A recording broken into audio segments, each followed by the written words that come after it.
Em 2013, um homem ganhou os holofotes ao gastar R$50 mil em uma única noite numa balada. A história veio à tona quando a revista Veja São Paulo publicou um vídeo no YouTube com o empresário Alexander de Almeida, na época com 39 anos, proferindo os curiosos 10 mandamentos do rei do camarote. Para ser considerado o rei do camarote, não basta apenas ser rico. Chegar na balada com um belo e potente carro é o primeiro passo. Estar acompanhado por mulheres bonitas também é um dos mandamentos. Na balada, não vá para a pista, pois lá você será apenas mais um. Por isso, o importante é reservar para si e suas acompanhantes, claro, um camarote privilegiado e, melhor ainda, conhecer uma ou mais celebridades e convidá-las para o seu recanto. Vinho, champanhe cristal, whisky, água Perrier, tudo deve lembrar aos seus convidados que você é alguém de status social elevado. Você é um destaque na multidão. Talvez alguém que veja na excentricidade o prazer de viver de uma forma ostentatória e indiferente ao que os outros sentem ou pensam. No início de fevereiro de 2023, portanto, 10 anos depois de ter ficado conhecido no país inteiro, a mídia publicou que Alexander Augusto de Almeida, o rei do camarote, é alvo de inquérito policial por suposta lavagem de dinheiro e ocultação de bens pelo DEIC, o Departamento de Investigações Criminais de São Paulo.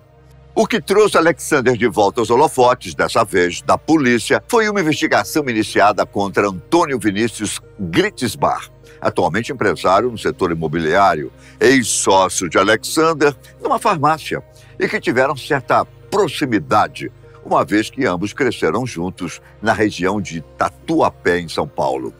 Numa diligência feita à residência de Antônio, a polícia encontrou documentos pertinentes a um condomínio de galpões no município de Atibaia. O fato é que os documentos apontam Alexander como proprietário do empreendimento desde 2020. Para piorar, Antônio foi acusado por 2 homicídios ocorridos em dezembro de 2021. O de Anselmo Santa Fausta, narcotraficante mais conhecido como Cara Preta, e de seu motorista particular. Anselmo já era conhecido pela polícia, uma vez que a amplitude de seus negócios era internacional. De acordo com as investigações, além das empresas, Antônio era investidor em criptomoedas e Anselmo havia lhe confiado um alto investimento.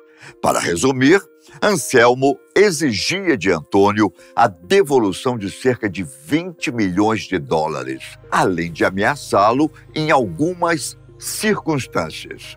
De acordo com a polícia, outro suspeito ajudou Antônio.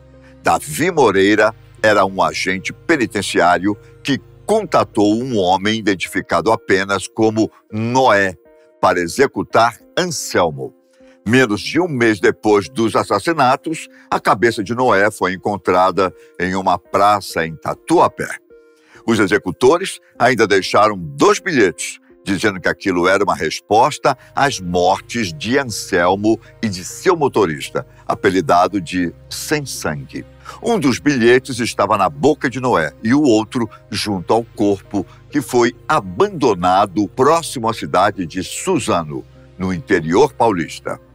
Antônio foi localizado e preso preventivamente na Bahia em 2 de fevereiro de 2023.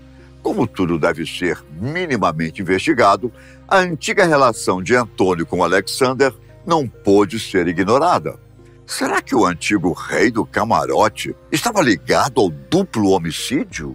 Bom, de acordo com o advogado e com as investigações preliminares, pelo menos com os crimes, Alexander não teve qualquer ligação. Contudo, quando o assunto recai sobre o condomínio de galpões, a coisa ganha versões diferentes. Em uma delas, Alexander diz, por meio do seu advogado, que o empreendimento em Atibaia não tem qualquer ligação com Antônio. E ainda, de acordo com seu advogado, no que se refere à investigação de lavagem de dinheiro, Alexander Augusto acredita ter sido chamado para depor porque a imobiliária de Vinícius vendia esse empreendimento, mas o negócio não foi fechado com ele.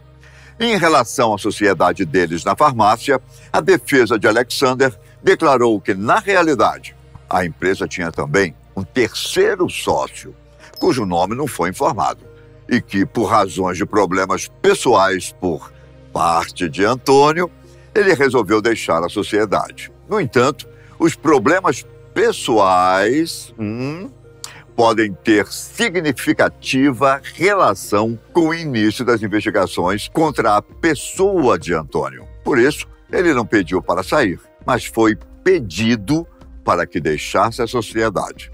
De qualquer forma, a farmácia fechou suas portas em 2022. Paralelo a tudo isso, Alexander ainda é investigado por lavagem de dinheiro. A polícia não dá qualquer informação extra, até que todos os procedimentos tenham sido executados. A defesa alega que todos os recursos de Alexander têm origem lícita, que a compra do condomínio, na ordem de 12 milhões de reais, foi bancada exclusivamente por ele e que Antônio Vinícius não teve qualquer participação direta ou indiretamente.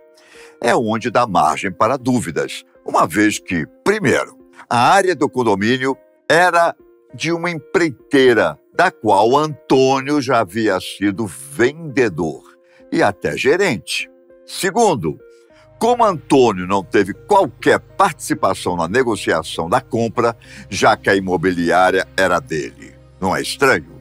E terceiro, o que é que os documentos pertinentes à área e à negociação faziam em posse de Antônio?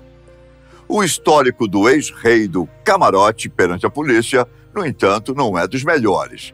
De acordo com reportagens que circularam, especialmente depois que ele foi alçado ao famigerado posto, Alexander havia sido denunciado por violência doméstica, ameaça e injúria em 2 ocasiões, uma em 2008 e outra em 2011. A primeira acusação foi feita pela sua filha de 15 anos, acompanhada pela mãe, ex de Alexander. A garota fez um boletim de ocorrência contra o próprio pai, dizendo que havia tido uma discussão por telefone com ele e, ao ir em seu escritório, ele teria desferido diversos tapas, acertando-lhe nos olhos e braços, além de tê-la xingado. Ela ainda informou que quem interferiu foi seu tio, que entrou na sala no momento das agressões. Em 2011, foi a vez de outra ex-esposa fazer outro boletim, na mesma delegacia. Na época, a suposta vítima, que estava com 30 anos, relatou que ele era um homem ciumento e possessivo. Alegou também ter sido agredida diversas vezes, sendo que numa delas, um dos seus tímpanos chegou a estourar. Sob ameaças e xingamentos, ela era obrigada a assinar algumas procurações para o ex-marido, a fim de atender a interesses particulares dele. Como ambas as mulheres acabaram não oficializando as denúncias, Alexander não chegou nem mesmo a ser interrogado. O prazo para as queixas formais era de 6 meses, mas o tempo expirou. No entanto, os boletins continuaram arquivados na delegacia, até mesmo para a segurança das supostas vítimas. Se o rei do camarote foi um fake ou não, ninguém ainda pode afirmar. De acordo com o próprio Alexander, aquilo não passou de uma brincadeira, mas não é o que dizem as pessoas que conviveram com ele, viu? O empresário está sob investigação e qualquer informação a mais sobre ele, ninguém diz, nem mesmo a polícia.